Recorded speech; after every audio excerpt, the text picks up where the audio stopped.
Good afternoon, ladies and gentlemen, I'm John Suspedia Truner, and welcome back to Imperator Rome, or, to be precise, Imperator Rome 1.3, the brand new Livy update and the associated Punic Wars content pack. And this is a sponsored video, which I am currently disclosing to you as clearly as I possibly can, because Paradox basically said, hey, would you like to be paid to make a video about Imperator Rome 1.3, because we've made the game free to play until Sunday, and we'd like people to know about that. Link in the description below, of course. And I thought to myself, well, I already like Imperator Rome, you know, I made a 15-part series about it the moment it flipping came out, so I see no reason to turn down free money, so that's where we are right now. So we're going to make this video, and then Claire and I are off to Disney World. Okay, it wasn't that much, but it would probably stretch to Disneyland Paris. So, quick history lesson. Imperator Rome came out earlier this year, and I thought it was pretty darn solid, had a lovely time with it, but it did get some rather mixed reviews just after it came out. And absolutely there was room for improvement. In particular, some of the mechanics could have been more complex and more strategically interesting. And due credit to Paradox, because this is the third free update in a row that seems to be looking to address precisely that. So, let's start off with the political side of things here, and what's new in 1.3, because there's some increasingly interesting stuff going on there. So, as has been true since the beginning, you've got yourself 8 officers inside your government, 2 jobs corresponding to each of the 4 primary attributes your character's got. So charisma, martial, zeal, and finesse. Absolutely fine. So, back in the days when Imperator first came out, deciding who was going to have each of these jobs was a very simple matter indeed. Because, quite simply, you wanted the person who had the highest corresponding stat. If the person with the highest stat was doing the relevant job, then your empire was running optimally. Thumbs up to you. So on this particular occasion, we've got ourselves an individual who's using their martial stat, but they've only got a martial of 7. So in old Imperator, we'd want to swap them straight out, because yes indeed, we've got someone with a martial of 9. So therefore that's better. But as of Cicero 1.2, that choice got a little bit more on the difficult side, because there were 2 separate currencies you were keeping your eye on. Your martial determined how good you were at doing the specific job you were doing, but the loyalty of the 8 people in your government affected how much political influence you were gaining. So as a result of that, yeah, changing over to this guy would potentially mean he was doing this job slightly better, but this guy's loyalty is only 50, meaning you'd be getting half as much political influence, so there's a bit more of a difficult choice. Potentially, certain roles, it might be worth having someone who's not actually very good at doing the specific job, if the job in question isn't necessarily that important at that moment. So if you're not using mercenary armies at all, say, you don't actually need to get the cost of your mercenary army maintenance down, so instead, just slap someone super loyal into that role and enjoy the political influence instead. It was an interesting system because it created tough choices, and in 1.3, it's got even more difficult. Because now we've got to deal with statesmanship. This is a stat that every character has got, basically representing how competent and experienced they are as a political operator. Now this is a really good thing indeed, because you would find in old Imperator, sometimes a new 18-year-old kid would come through, and they would have a stat of, say, 12 or 13, just due to some beneficial traits, and there was basically no reason not to promote them straight into government. Which is fine, I suppose, but it did feel just a little bit wrong that someone who's literally just come out of childhood would be able to function incredibly competently and more effectively than someone who's got 40 years experience doing the job in question. So, when a kid comes of age, their statesmanship is going to be by default very low, not 0 to represent, I don't know, they've had some sort of political education or something. So, even if this kid had, say, I don't know, martial of 16, you can't just slot him straight into government, because that 16 is going to be reduced to the 26% of his statesmanship, so in actuality, he's only going to be doing 4. But having just let time pass a little bit here, this character, for example, only actually has charisma of 8, but they're contributing 5 already, purely because their statesmanship stat is already at a good level. So yeah, it creates a really interesting dilemma as to who's going to do what job when, because you might want to give some bright, amazing young kid a position in your government straight away, because statesmanship will track up fastest if they get thrown straight in at the deep end. But for the first few years of the job, they are likely going to be worse than the person they're replacing, so you're just going to have to accept a short-term penalty to whatever job it is they're doing. Except, of course, it's all a little bit more interesting than that, because, like many things in Livy, yeah, there's now multiple different solutions and ways to approach this problem. So instead of tossing them straight into government, young kids instead, if you want to train them up, could be given smaller roles, just let their statesmanship tick up a little bit before they're ready for a major government position.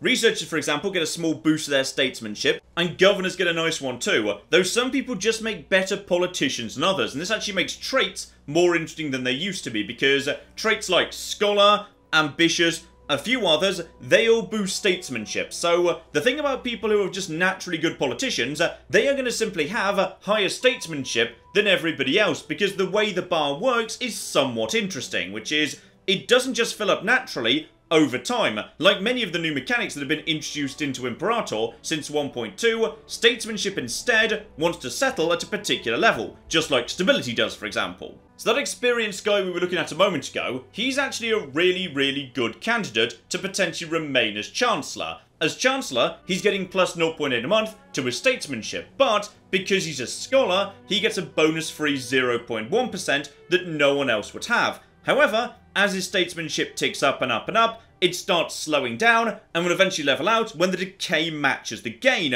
which is going to happen for this guy at 90% statesmanship, because that'll be the point when 1% of that 90, 0.9 decay, will be identical to his gain, Scholar 0.1 and Chancellor 0.8, therefore they're level, therefore he holds there. But 90 is already pretty bloody solid. Once he's been in his job long enough, he'll basically be able to contribute 7 or 8 of his charisma to the job.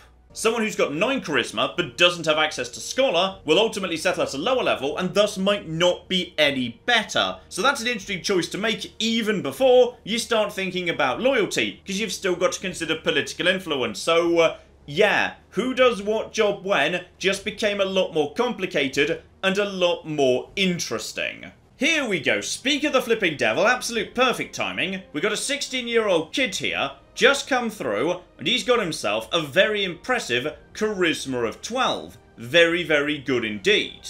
The kid's also got some advantages. He's the primary heir, and he's wise, so he's getting some benefits to statesmanship off that, but not holding any office means he's not gaining any political experience whatsoever, so pretty much, statesmanship is broadly level, holding at a very unimpressive 17.55%. Meaning if we give him the job of Epiproxenos, he's actually going to do a much worse job, at least immediately. But on this occasion, we might be willing to give him the job anyway, because the job of Epiproxenos is to get aggressive expansion down.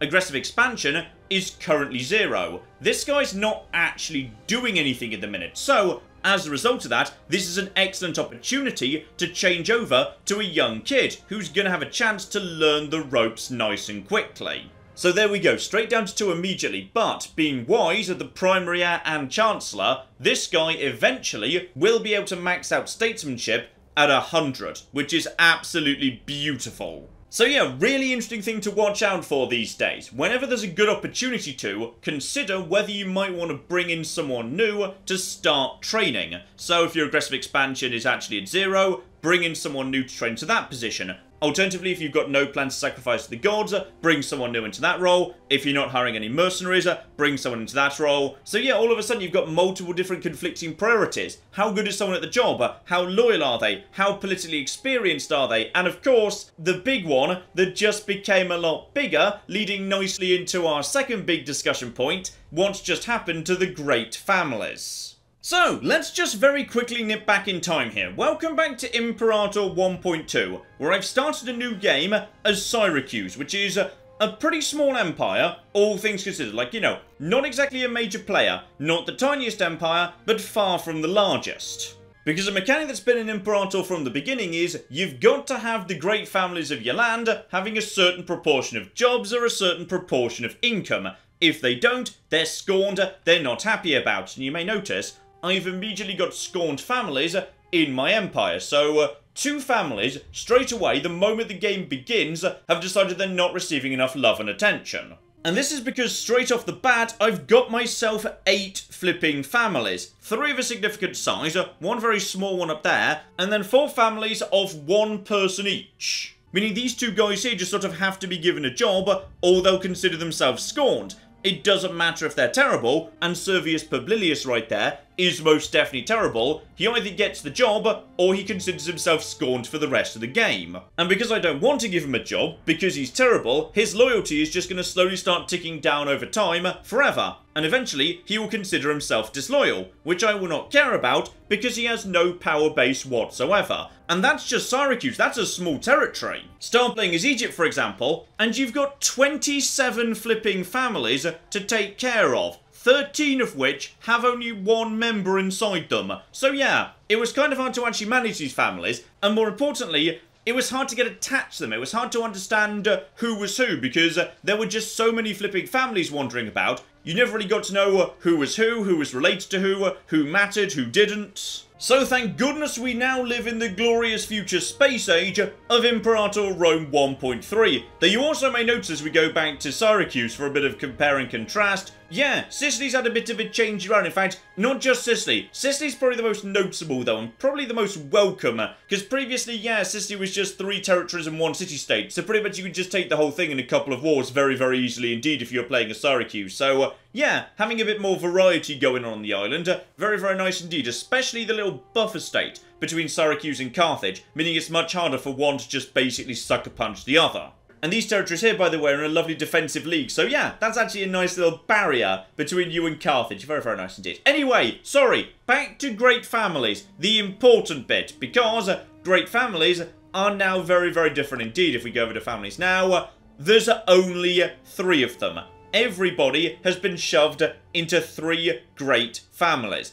And that just scales up over time. So if we jump over here to the Seleucid Empire, in fact, we've only got 4 families. And that's a lot better in a lot of different ways. Firstly, with less families, there's less names to remember. And I know that seems really minor, but I'm going somewhere with this, because these families now matter a whole lot more than they used to. So understanding at a glance who's who when you're picking characters to do jobs going forward is going to be a lot more useful. I've got my ruling family, I've got the Epindrids, and I've got the Zeuxids. So all I need to do really is remember those 3 names and I know who's who. The system's also helped by a nice new colour coding system. So straight away when I'm picking a general from the first Stratos, yeah, we've got ourselves our actual leader right there. We know that family's in blue and the Zeuxid family in red. And the Zeuxids will always be in red.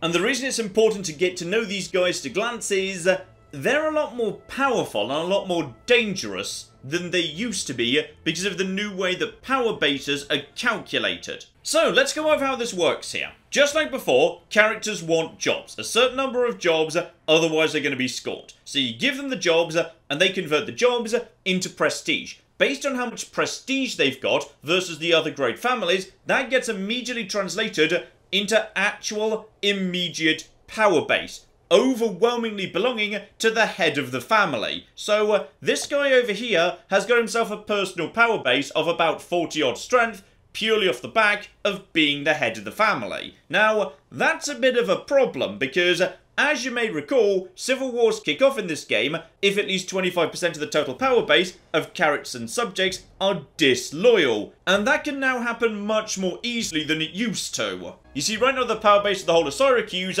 is about 160, meaning if either of those family heads decide to become disloyal, that will immediately start the timer ticking down to a flipping civil war.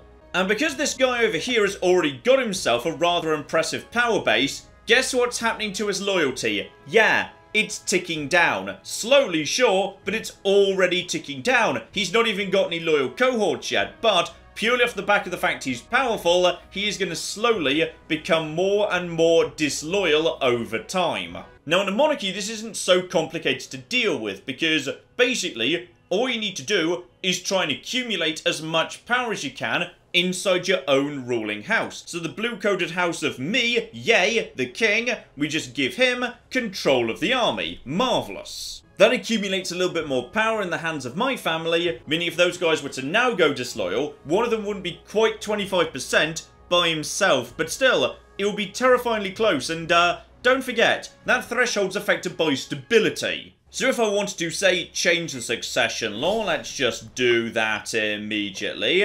Yes, indeed. Now stability drops down to 35, meaning, yeah, threshold for civil war just went down. And stability could end up dropping an awful lot. it's going to bounce back because, yeah, it wants to settle at a certain level, probably about 55% depending on, yeah, the actual zeal of my main character, 6. Not spectacular, yeah, maybe 54 or thereabout. It'll slowly work its way back up there, but, yeah, civil wars are much more of a threat than they used to be, 22% in fact.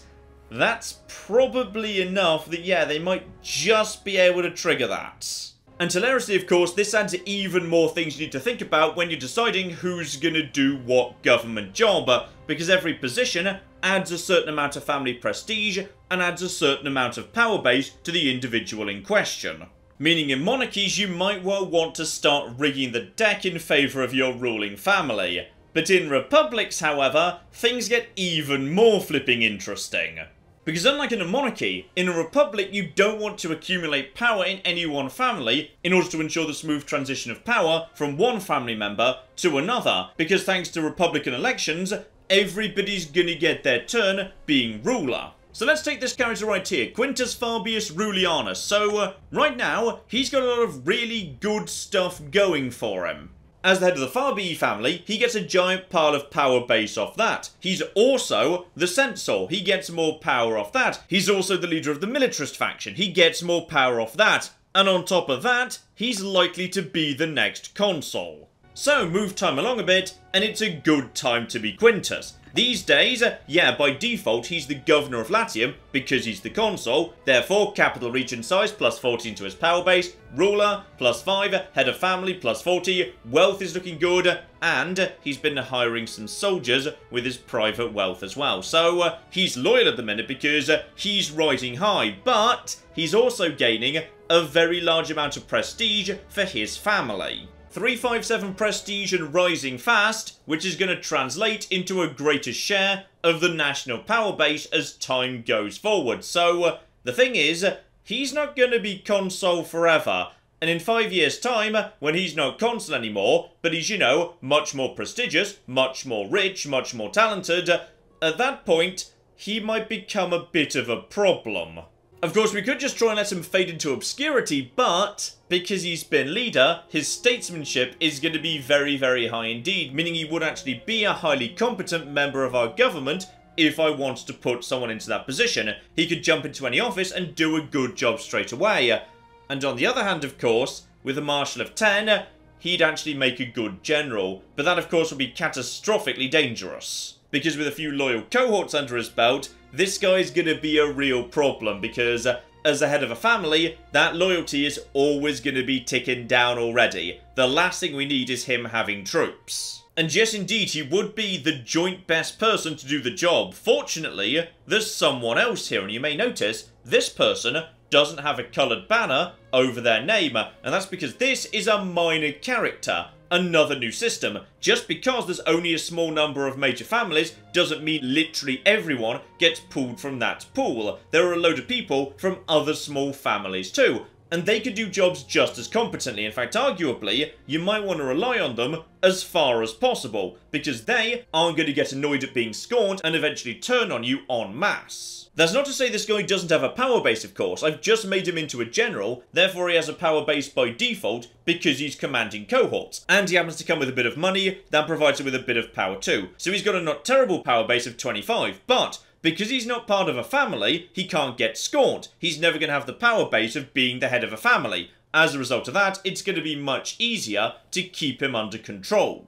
You may notice, however, that while we've been going over this, something rather interesting has popped up. Low food supply. Right, we need to talk about food, because this is one of the most interesting changes in 1.3. But first we need to nip over to the Nile Delta here, just to cover off some basics, because some of this has actually changed since the last time I talked about Imperator Rome. So, there's been some fundamental changes into how provinces worked, because there's always been food, right from 1.0, where occasionally you'd get an announce saying, hey, a territory you've just taken over is starving to death. To which I would reply, that's great game, what am I supposed to do about that? And then start importing some vaguely food-sounding things, and generally the problem would go away. Or maybe enough people died there was then enough food to go round. I was never 100% sure, it wasn't very transparent. But the system is now much more up front and centre. In short, the amount of food every area has is calculated at the province level. So on this occasion, this area over here in Egypt, these guys have currently got 250 food out of a certain max food capacity, and it is going up every month. And the reason it's going up is because there are certain areas that are producing food, like this lovely farmland right here. However, now Kratis next door, a big city, because there's a giant pile of people in it, is consuming food, because people need food, especially citizens. The higher the social class, the more food they consume. Overall, we are just about making a profit, though of course there's nothing to stop you importing additional food from elsewhere. And by the way, there's now little arrows showing things being imported and exported, which I love, because I always love little arrows. So simply having access to grain or fish or livestock increases the amount of food being produced by 10%, which is very, very nice indeed, and every surplus thereafter at any given province just increases the amount of monthly food. But especially grain. Grain is particularly good. And having imported a giant pile of food, Alexandria is now in massive food surplus and in fact is exporting food to the rest of the province, so now the stockpile is going to fill up nice and quickly. And a full stockpile is very important indeed, because a good amount of stored province food directly converts into local population growth and local fort defense. So you can defend yourself more easily, and you get more pops more quickly. And as this is a paradox game, as you've probably already guessed, pops are basically your lifeblood. Pops do everything. You need slaves to create tax. You need slaves to create goods to sell and trade. You need freemen to create manpower, to have any armies. You need citizens to have research, otherwise you fall behind in tech. Pops do everything. Growth rate, hugely important. So if we slap down some granaries to increase the amount of grain that we can physically store, you can see here that for every 1 year of food we've got stored, and yeah, you really need to invest in granaries to actually get the full benefits here, you get yourself 0.05% population growth and 2.5% to local fort defense, and that is huge. That is really huge. If, just in theory, you can actually stack up the full amount of 120 months of food, the benefits to pop growth are ludicrous. Because the base pop growth rate is 0.04. For being at peace, another 0.04. Positive stability, 0.02. That could be a tiny bit higher, but stability is hard to game. So, all things added together, 0.1% pop growth rate per month. Now, I've got myself 2 years of food supply. And that's also worth 0.1%. So I've just doubled the pop growth rate by storing 2 years of food. And I can store up to 10 to get 5 times the benefit. So, yeah, food just became ludicrously important. In fact, it makes food so desirable, it's going to make trade a lot more interesting, because you really don't want to be trading away food. Trading away food, probably a bad idea, because you're literally trading away the ability to grow pops. Instead, you want to be importing food as much as possible. I suspect the competition for food is going to be ludicrous, and under the current growth system, I would very, very happily go to war against my neighbours to secure farmland if it would help my core provinces grow faster by being able to ship more food there. Anyway, none of that was actually 1.3. That was introduced in 1.2, but we've never discussed it before, so we needed that just to provide the groundwork. The twist that's just been introduced in 1.3 is it's not just territories, land and cities that have food anymore. Now, food is also held by armies. So every unit goes in carrying a certain amount of food. So in the case of a basic archer, 2.4. In the event they need to start eating the food, they will eat at a rate of 0.1 a month. Basically, archers can feed themselves for 2 years because they're a very light unit. Heavy units, however, have a bit of a difficult time of it. Here we go, heavy cavalry also carries 2.4, but consumption rate is much higher, presumably to represent that you're feeding both the rider and the horse. So they can only feed themselves for about 9 or 10 months. And that doesn't mean that the horses will start taking attrition before the archers do, because food is instead pooled. It just means that an army's food will run out faster if you've got lots of heavy units, especially elephants, who eat a flipping lot. Luckily, there's a solution. A new unit, a supply train. These guys eat basically no food, but carry 50 of it. So, bring these guys in, you'll be able to march for longer, but they're not cheap. Maintenance of 0.38 a month is not nothing. Heavy cavalry is only 0.54. Light cavalry is less than that, 0.27. So, they're not the cheapest things in the world. 10 gold up front isn't bad, however. 1,000 manpower, you do still have to provide manpower for these things. Slow to produce too, 120 days, but may as well get a handful of them in production too. Here we go, 23,000 troops, including some brand new supply trains. But you may notice my food supply is not actually full up right now. You do not begin with a full up food supply. Instead, you need to literally grab it from the area you're standing in. So the province of the Eastern Delta is currently handing over 13 food a month to the army that's standing inside the territory. Luckily, that's not a problem for them. This is a very prosperous area. They've got plenty of food. But if they had less food, this might be significantly slowing down their growth or even creating a food deficit, eating into their supplies. In fact, if you're not careful, under the wrong circumstances, you might accidentally create a famine by seizing food for the army that people need to, you know, not die. So let time tick along there, and you can see food capacity is now ticking up. And this actually makes a big difference to how fast wars can be waged, because you may notice it's taken me longer to actually top up my food supplies than it takes to top up the morale of newly trained units. So making sure your army's properly supplied before it sets off is actually something you really need to start planning for. That's not to say, of course, you can't march into enemy territory with less food than max, it just might cause you some trouble down the line. So let's take that horrible step that everyone despises into a territory that has not got enough supply limit for this army. So if we just step into this direction, then normally, under old Imperator rules, I'd start taking damage immediately, draining my manpower catastrophically quickly, but that's not happening under this situation. You see, units no longer take attrition if they've got food to eat. But on this occasion, my army isn't actually eating its food either, because we're still inside friendly territory where there's local food. So sure, there's not enough supply, but rather than eating their own supplies,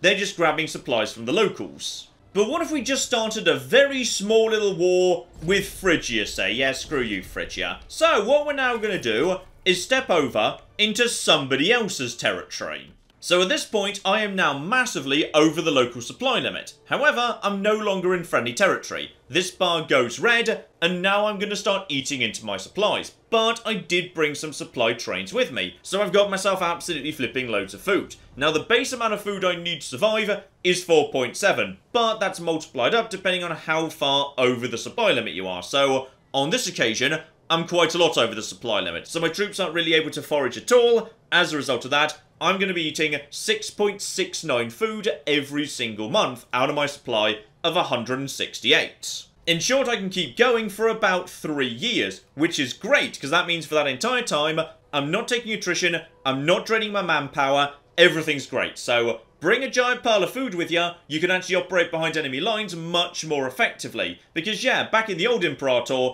there were an awful lot of wars that were ultimately decided because, quite simply, manpower ran out because you were suffering attrition and reinforcing simultaneously from operating behind enemy lines. And we've got some lucky dice rolls going on here, actually. We're making some very, very fast progress indeed. So this place should go down in no time whatsoever. Just actually check on what the state of your armies is.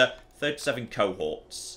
Okay, I suspect, with marshal of 11, if you do decide to front up to me, I can handle this. Ah, this is nice, by the way. A new thing that's officially called Inferno graphics, which is very dramatic. When you take a territory, sometimes it's just on fire. Which is nice. It's nice for things to be on fire.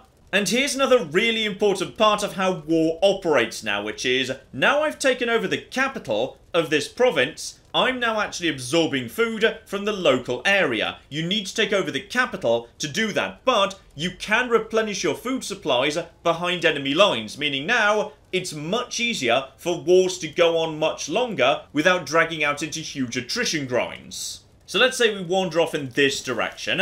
I am still technically inside a territory that I actually now own the capital of. And as a result of that, I am absorbing food from the local area.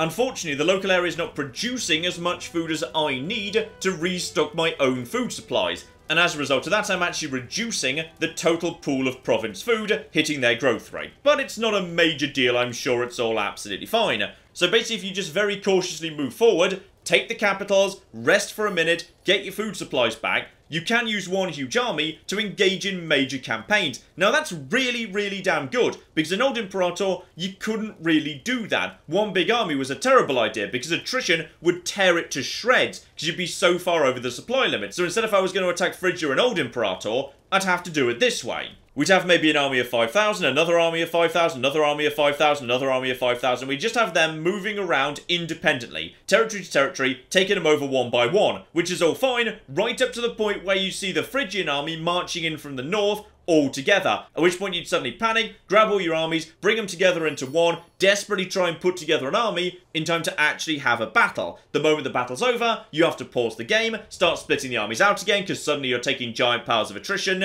It was a bit of a faff. But now we can just move deep behind enemy lines, and there we go. The pillar, indicating the capital, move over there. This capital is, in fact, yeah, it's a small area, no defences whatsoever. So yeah, you can basically treat provincial capitals like small pit stops in the middle of a major invasion, and it feels so weird to be able to just march, you know, a massive full-sized army deep behind enemy lines and actually, you know, not immediately die. But there have, of course, been changes made on the other side to make this a little bit more fair. Number one, you're only allowed to reinforce if you're not taking attrition. This means you've got to be absolutely sure before you begin a siege of a fortress that you're going to be able to win that siege before your food runs out. Because if your food runs out, the number of men you've got with you is going to start dropping. In short, you are now physically able to lose sieges because the number of men in your army fell below the number that you needed to maintain the siege. And that's really cool, of course, because it does incentivize, when you're defending, really slapping fortress upon fortress upon fortress, because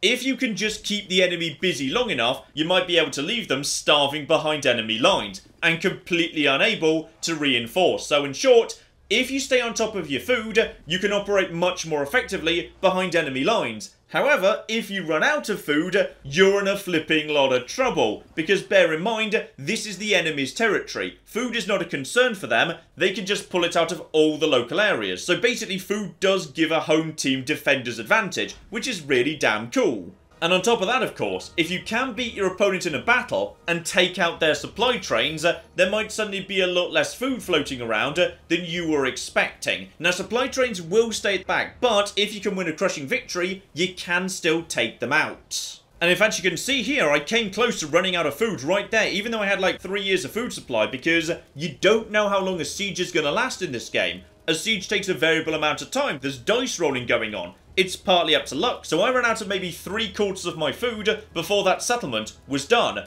If I'd actually run out of food, then I'd just start taking losses. I was not allowed to replenish. Although maybe don't do what I just did and declare peace while you're deep behind enemy lines, because all of a sudden, you haven't actually occupied these territories anymore, so now I'm taking losses pretty quickly. Luckily, there's a nice road here, so give it a moment, and I should be back into, there we go, friendly territory. I want to say friendly territory. Good, I'm not even starving you to death. So, that's that war done, and while we're down here in Egypt, we may as well actually have a little look-see at, yeah, one of the last big changes, which is a brand new button up top here. Missions. Now, missions are interesting. Basically, these are optional, you know, missions. If you want to have a bit more of a structured experience, these can help guide you through some of the best ways to grow your territory, while providing you with some unique rewards if you decide to do so. I think this is especially useful for the very large empires, because yeah, when you play as Egypt, you've got a lot of land to manage, so you might not necessarily be intimately familiar with what every single one of your territories is actually good at. So let's go for Pearl of Lower Egypt,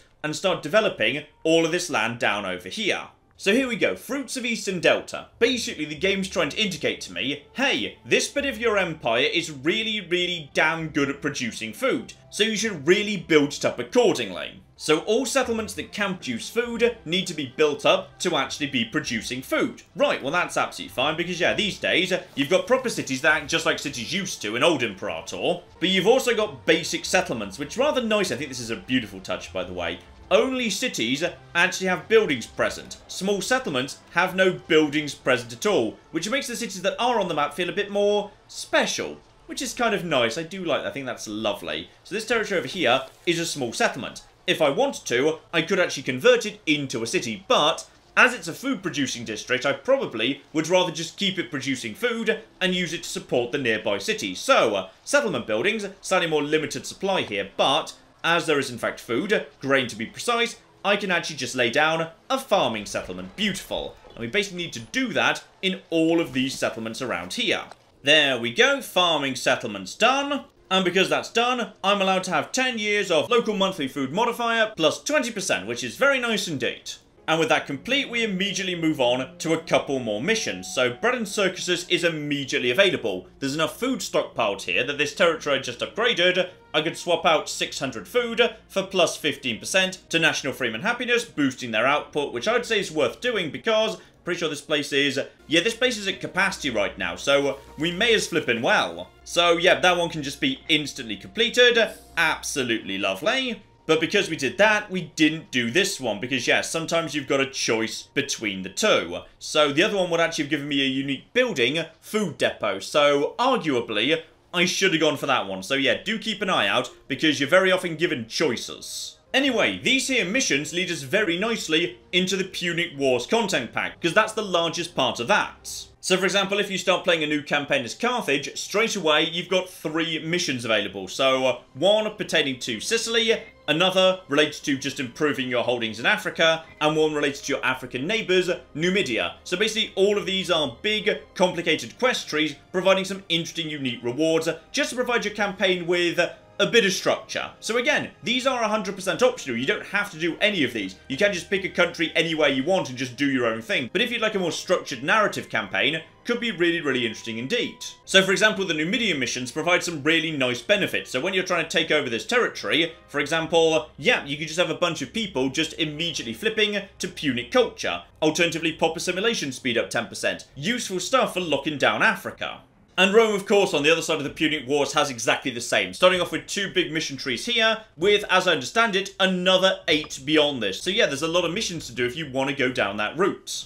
And of course, it wouldn't be a Paradox game if there weren't just a million little extra tiny bits and pieces, many of which I probably haven't even found yet. But some highlights I found just hiding away in the patch notes include some really fun stuff with politics. So these days, if you're a large empire, you can go up to somebody else's vassal and just basically get them to transfer directly over to you. They do have to hate their overlord and like you quite a lot. I really like that because it means you can screw over a large empire next door without having to directly go to war with them by simply maintaining a really positive relationship with their vassals, so ultimately they decide to jump ship to you. And that's really cool because it provides a new way to play the game, which is great fun. Here's something good, by the way. If you disband a unit, you actually get some of the manpower back. It doesn't just disappear into the ether anymore. So yeah, if I were to break down this army, I would get 4,500 people going back into my manpower total, which does make it a bit easier to break down units you don't want anymore and train new ones in their place. Same is true for buildings as well. Break them down these days, you get a tiny bit of the cost back. And I could go on and on and on. In fact, I could just read the patch notes, but I'm not going to do that, ladies and gentlemen, because I think you get the point. This here is Imperator Rome 1.3, the Livy update, and I liked Imperator Rome when it was at version 1.0, but since then, they've put so much flipping effort into it. I really admire the amount of effort and work that's gone into it. Pompey, Cicero, and now Livy in the Punic War content packs. All of it's been for free. They've not even talked about paid DLC yet, which is really damn nice, I'd say. Anyway, link in the description below to Imperator Rome. The Livy update is now live, so if you've got Imperator Rome, you've already got this. And if you don't have Imperator Rome, well then, good flipping news, because this week it's free until Sunday. So, link in the description below in case you're interested in that. I am sure we'll have more Imperator Rome in future. I know there's one more big free content pack to come. Can't remember the name off the top of my head, but one more to come and then who knows. But it's getting somewhere, this game. It was good to begin with. It had a solid foundation and they're really starting to build it out very, very nicely indeed. So I am sure we will have more of this to come in future. But in the meantime, I've been John, this has been many a true nerd, and this has been Imperator Rome. Thank you very much, and goodbye.